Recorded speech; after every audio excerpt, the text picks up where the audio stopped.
That's different from the $2 million you had flagged. Right, the $2 million US dollars has also been flagged. Okay, so, and I'm going to pursue them for that $2 million because, I mean, it's very, very clear from our evidence that they were overpaid by $2 million. So I'm going to, in addition to the 22 that has been confirmed by GRA, I'm going to, pursue them for that.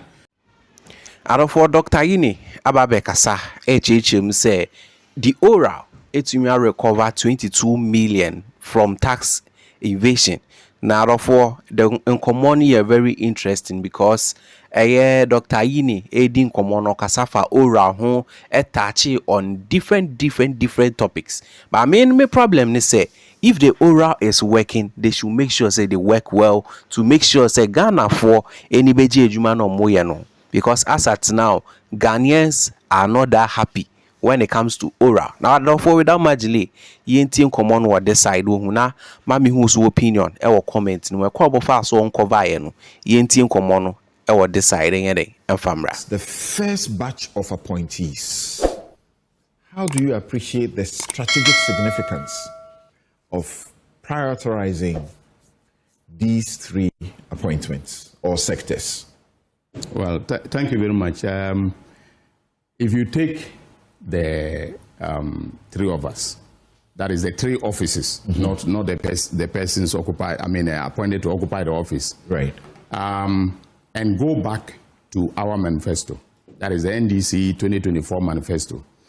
You realize that the economy was a central plank of our campaign. Correct. Because we had assessed the situation under the previous administration and come to the conclusion that the economy was not doing very well. And I'm sure with the benefit of hindsight, Ghanaians will agree that that assessment was right. It wasn't your assessment. Well, ratings agencies, right. Fitch, Moody's, S&P in 2022 had already given us a junk status. Yeah, that is so. In that ratings, is so. never before. Well, I mean, so basically what I'm saying is that, from the objective evidence on the ground, the economy was going to be a central part of the campaign, and it was a central part of the campaign.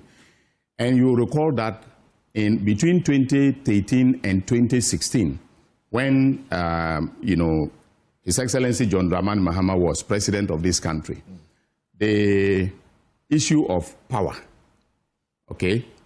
was, Dumso. That's correct. Was one of our Achilles heels. And that was one of the reasons why we were booted out of power. And of course, the man is wise enough to know that he will not repeat the same mistake, twice.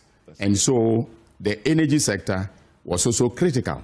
And you remember when there was a leadership change in Parliament and the justification that the party gave, that the economy and energy are critical, and therefore the Honorable Ato Forson, then as our ranking member on finance and economy, took over the leadership of Parliament, and then Kofi Amabua became the deputy leader of Parliament. And so the energy sector was a very critical aspect. And then, of course, accountability.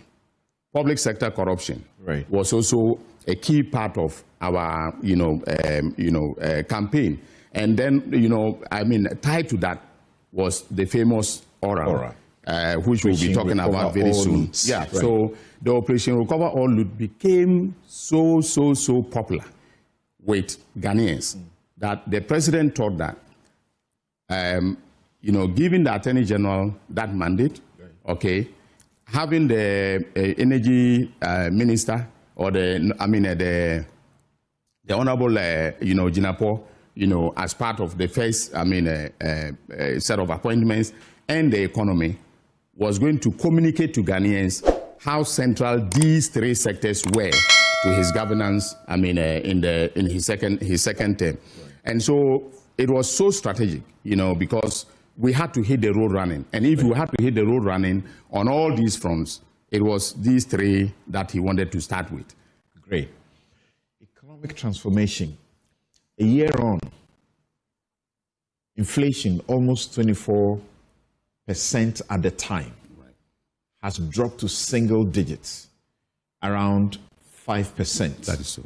The lowest since CPI rebase in 2021. Yeah. The currency has remained relatively stable. I have said I have my doubt if this is organic. And this has been consistent. There has been consistent supply of foreign currency. Power as well. Right. Despite the initial fears that there were going to be problems. Ghanaians appear generally satisfied. What has been the contribution of your office to the economic miracle, so to speak, that the broader public, is so satisfied with the government about? Well, law does not have such a direct connection to the economic performance of the country, but its contribution will be indirect. So, for instance, our department is in charge of the drafting of legislation, and so we take instructions from the MDAs, including the Ministry of Finance and the Bank of Ghana, to refashion the laws of the country in a manner that will inure to the benefit of the people of this country, or that will ensure that economic performance, is enhanced. And so, if you take the fiscal measures that have been introduced, all the bills were drafted by the Legislative Drafting Division, and then, of course, we always advise on how the bills can be.